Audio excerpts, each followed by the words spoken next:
আসসালামু আলাইকুম। কেমন আছেন আপনারা সবাই? আশা করছি আল্লাহর অশেষ রহমতে আপনারা সবাই ভালোই আছেন। আলহামদুলিল্লাহ, আল্লাহ তাআলা আমাদেরকেও ভালো রেখেছে। প্রতিবারের মতো আজও নতুন একটা ভিডিও নিয়ে আপনাদের মাঝে হাজির হলাম। আশা করি আমার আজকের ভিডিওটি আপনাদের কাছে ভালো লাগবে। আমার ভিডিওটি যদি ভালো লাগে, আশা করি আমার সম্পূর্ণ ভিডিও জুড়ে আপনারা আমার পাশে থাকবেন। বরাবরের মতো আমার আজকের ভিডিওটি বাবার বাড়ি থেকে শুরু করলাম। গুরুত্বপূর্ণ কাজের জন্য এখনও বাবার বাড়িতে আছি। কাজ শেষ হলে মেয়েকে নিয়ে আমার ছেলেকে নিয়ে চলে যাব, গিয়ে আমার মেয়েকে আবার ঢাকা কলেজে ভর্তি করে দেবো আর আমার ছেলেকে মাদ্রাসায় ভর্তি করব। আর সেই জন্য এতদিন পর্যন্ত এখনও বাবার বাড়িতে আছি। এরপরে এই তো মাশাআল্লাহ আমার ছেলে নামাজ পড়তেছে।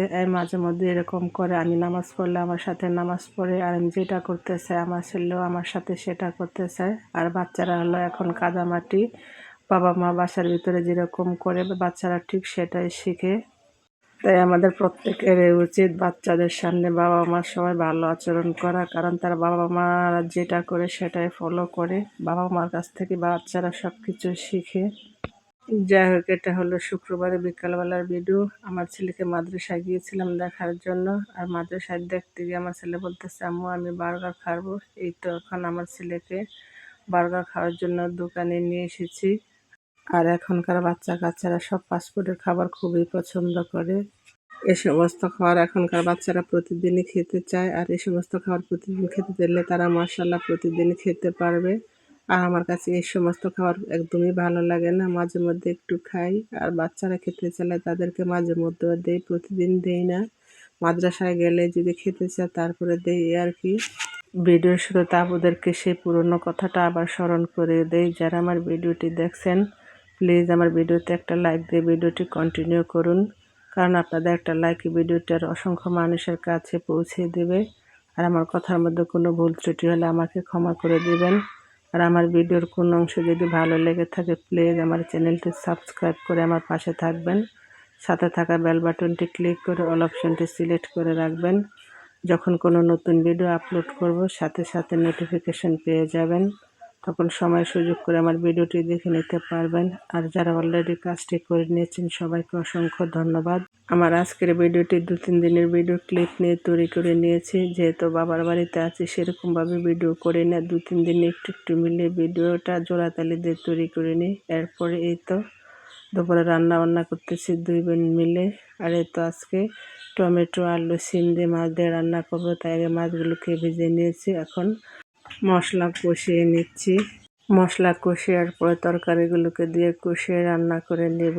আর শীতকালীন সবজি যেভাবে রান্না করে সেভাবে ভালো লাগে। সিম আলু টমেটো দিয়ে এভাবে রান্না করলে আমার কাছে খুবই ভালো লাগে। আর শীতের মধ্যে এভাবে চুলার পরে বসে রান্না করতে খুবই ভালো লাগে। আর গরমকালে একদমই ভালো লাগে না, তাই শীতকালে বাড়িতে আসলে চুলার পর বসে একটু 2 বোন মিলে রান্না বান্না করে নিই। যাই হোক, তো এখন তরকারি কষানো হয়ে গিয়েছে, এর মধ্যে জল দিয়ে মাছগুলো দিয়ে দেব। আর পাশের চুলায় ভাত রান্না হচ্ছে। শীতকালে যখন চুলার পাড়ে এসে বসি, তখন একদমই মন চায় না চুলার পাড় থেকে উঠতে। যখনই চুলার পাড় থেকে উঠে যাই, তখনই খুবই শীত লাগে, মনে চায় সারাদিনে চুলার পাড়ের মধ্যে বসে থাকি। যাই হোক, ভিডিওটি ভালো লাগলে লাইক করবেন, কমেন্ট করবেন, শেয়ার করবেন। আপনাদের ভালো কমেন্টে আগামী নতুন ভিডিও বানানোর উৎসাহ যোগায়। আর অনেকে আছেন আমার ভিডিওটি দেখেন কিন্তু ভিডিওতে লাইক দিতে ভুলে যান। প্লিজ হার্ডলি রিকোয়েস্ট রইল, ছোট্ট করে আমার ভিডিওতে একটা লাইক দিয়ে যাবেন। লাইক দেখলে মোটিভেট হয়ে নতুন ভিডিও বানানোর আগ্রহ বাড়িয়ে দেয়। একটা ভিডিও বানাতে অনেকটা কষ্ট হয়, আপনাদের জন্য অনেক কষ্ট করে ভিডিও বানাই। যারা ভিডিও বানান তারা তো অন্তত পক্ষে জানেন সংসার সামলে বাচ্চা কাচ্চা সামলে ইউটিউবে ভিডিও ছাড়া কতটা কষ্টের ব্যাপার। তাই আমার কষ্টের কথা বিবেচনা করে আমার পুরো ভিডিওর অংশ জুড়ে থাকবেন। কেউ ভিডিওটি টেনে টেনে দেখবেন না, হয়তো দেখতে দেখতে ভালো লেগে যেতে পারে, আর ভালো লাগা থেকে ভালোবাসা সৃষ্টি হয়ে যেতে পারে। যাই হোক, সামনের দিনগুলো যেন সবার খুব সুন্দর ও মঙ্গলময় হয়, সে দোয়া সবসময় থাকবে। সেই দোয়া এবং ভালোবাসা নিয়ে আজকের ভিডিওটা শেষ করে দিই। সে পর্যন্ত আল্লাহ তাআলা আপনাদের ভালো রাখুক, সুস্থ রাখুক। আমি ও আমার পরিবারের জন্য দোয়া করবেন। আমিও সবার জন্য দোয়া করি। আল্লাহ হাফেজ। আসসালামু আলাইকুম।